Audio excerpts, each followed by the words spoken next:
वीरेन जी, मैं आपसे जानना चाहता हूं कि ये जो सोशल इंजीनियरिंग की है बीजेपी और उसके सहयोगी दलों ने, ये पीडीए पर कितना भारी पड़ेगी? ये जो मंत्रिमंडल का विस्तार हुआ, इसमें एक बात ये आई कि अखिलेश यादव पीडीए की बात करते हैं, उसका नारा बुलंद करते हैं, लेकिन भाजपा ने इस विस्तार के बहाने चुपके से पीडीए का बहुत बड़े हिस्से पर असर डाला है। तो ये बात आज इसीलिए चर्चा में है कि उत्तर प्रदेश में या देश के किसी राज्य में जब भी कोई चुनाव होता है तो बात विकास की होती है, लेकिन पार्टियां विकास के बजाय जात के आधार पर नेताओं को टिकट देती हैं और जातीय समीकरण ही सबसे महत्वपूर्ण माना जाता है। विकास की बातें तो विकास पे कोई वोट देता नहीं है। तो ये बात बीजेपी ने इस मंत्रिमंडल विस्तार से और पुख्ता की है कि जातियों के समीकरण को कहीं इधर उधर भटकने ना दिया जाए, कोई चूक ना रह जाए। ब्रजेश जी कहते हैं कि अपनी जड़ को पकड़ के रखो। जड़ जब मजबूत होती है तो पेड़ भी फलता फूलता है और पौधे भी देता है, फल भी देता है, फूल भी देता है। राजभर इसके सबसे बड़े उदाहरण हैं। ओम प्रकाश, जड़ उनकी मजबूत रही और होली से पहले कहे थे अगर राजपाट नहीं मिलेगा तो होली नहीं मनाऊंगा। भले दारुल सफा पे कुर्ता पैजामा कम पड़ गया, पीला वाला अंगौछा नहीं मिला लोगों को, लेकिन शपथ ले ली उन्होंने, जबकि महीनों चिल्ला रहे थे कि इंतजाम कर लो अपना अपना, शपथ होने वाली है। लेकिन देखिए आखिर बस एक चीज है जी कि सत्ता पाने के बाद सुर को बदलना पड़ता है।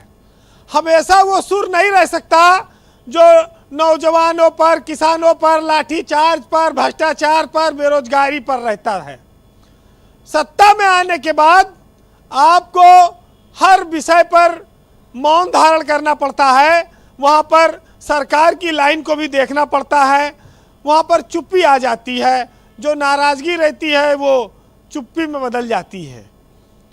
ये जरूर है कि ओम प्रकाश राजभर पूर्वांचल की 1 दर्जन सीटों पर अपना प्रभाव रखते हैं लोकसभा में, और बीजेपी को इसका बड़ा फायदा होगा।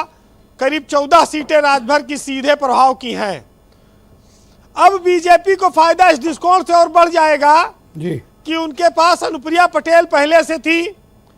राजभर के आने से मौर्य, कुशवाहा, राजभर और पटेल, ये सब जातियों और मजबूती से उनके साथ आ जाएंगी। दारा सिंह चौहान इस मामले में अनलकी हैं कि वो चुनाव हार गए। अपने समाज में उनके प्रभाव को अभी कमतर रखा जा रहा है, लेकिन बीजेपी ने उनको मिनिस्टर फिर बनाया है। अब देखिए वो कितना मदद कर पाते हैं। रही बात पश्चिम की, तो जाट तो चौधरी के साथ था पहले, जाट ने कहा खड़ी कर देंगे खाट, लेकिन सपा से आए हुए एक व्यक्ति को मंत्री बनाकर जयंत चौधरी ने दलित समाज को भी बीजेपी के साथ जोड़ने की कोशिश की है। तमाम सारी बातों को भुला दिया और सत्ता में आकर अब वो महत्वपूर्ण पदों पर बैठे हैं। एक एमएलसी भी पा गए। इसके सामने हाथरस में घटनाओं को बहुत ज़्यादा महत्व नहीं दिया जाना चाहिए। तो भाजपा के पास ओबीसी वर्ग का एक बहुत बड़ा, सारे बड़े नेता उनके साथ आ गए हैं। दलित समाज के भी नेताओं को इकट्ठा कर रहे हैं। तो उनको मोदी और योगी तो है ही है कि सवर्णों का प्रभाव उनके ऊपर ज़्यादा है, दलितों तक है, सब जगह है, लेकिन और जातियों के नेता भी उन्होंने इकट्ठे कर लिए। नहीं, मैंने देखा दूसरे दलों के मुकाबले जयंत चौधरी ने बहुत अच्छा निगोशिएट किया। 2 लोकसभा की सीट, 1 मिनिस्टर, 1 एमएलसी, आगे भी राज्यसभा की संभावनाएं, तो 9 विधायक होते हुए बहुत अच्छा उनका निगोशिएशन रहा। आप अपना दल राजभर या निषाद से उनकी तुलना करें तो बिल्कुल वो बहुत ज्यादा लकी है इस मामले में, राजनीति में, और इज्जत अलग से आए थे। अखिलेश यादव ने भी उन्हें भरपूर सीटें दी, वो विधायक भी बन गए, फिर वो अखिलेश यादव से राज्यसभा सांसदी भी ले गए और भाजपा में आते ही उन्होंने मंत्री पद भी हासिल कर लिया, एमएलसी पद भी। तो सबसे ज्यादा फायदे में पहले निषाद थे, उसके बाद जयंत चौधरी आए हैं। अभी राजभर की पार्टी को और कुछ मिलना बाकी है, अभी उनको उतना नहीं मिल पाया है जितना और लोगों को मिला। लेकिन सब कुछ बदलने के बाद भी ये साफ है कि जात की सियासत उत्तर प्रदेश में खत्म नहीं होने वाली है। और ये भी सही है कि जो जात की राजनीति करते हैं वो सबसे पहले अपना भला करते हैं, अपने समाज का भला बाद में करते हैं। इस बात को भी लोगों को ध्यान में रखना होगा। जी। तो लड़ाई तो देखिए पीडीए की है असली, इसमें कोई शक नहीं, लेकिन स्वामी प्रसाद मौर्य ने सवर्णों में समाजवादी पार्टी का माहौल खराब किया था।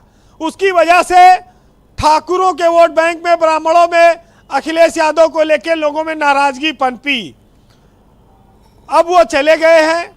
अब पीडीए के अलावा भी अखिलेश यादव अगर आगे सोचें और अपने जातियों को और जोड़ें तो उनको भी वो मुकाबले में मजबूती से बने रहेंगे जी। लेकिन भाजपा ने मैदान में बहुत आगे तक काम कर लिया, ये भी सही है।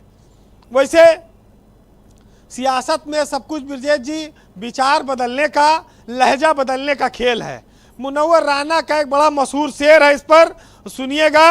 और लहजा बदलने से, विचार बदलने से क्या क्या तब्दीली आती है, क्या क्या मिलता है, ये सुनिएगा कि नहीं होती अगर बारिश तो पत्थर हो गए होते और ये सारे लहलहाते खेत बंजर हो गए होते।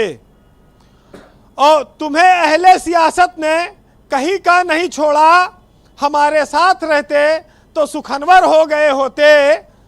और अगर आदाब कर लेते तो मसनद मिल गई होती, अगर लहजा बदल लेते गवर्नर हो गए होते। बहुत शुक्रिया वीरेंद्र जी, बहुत बहुत धन्यवाद ग्राउंड जीरो से अपने इनपुट, फीडबैक और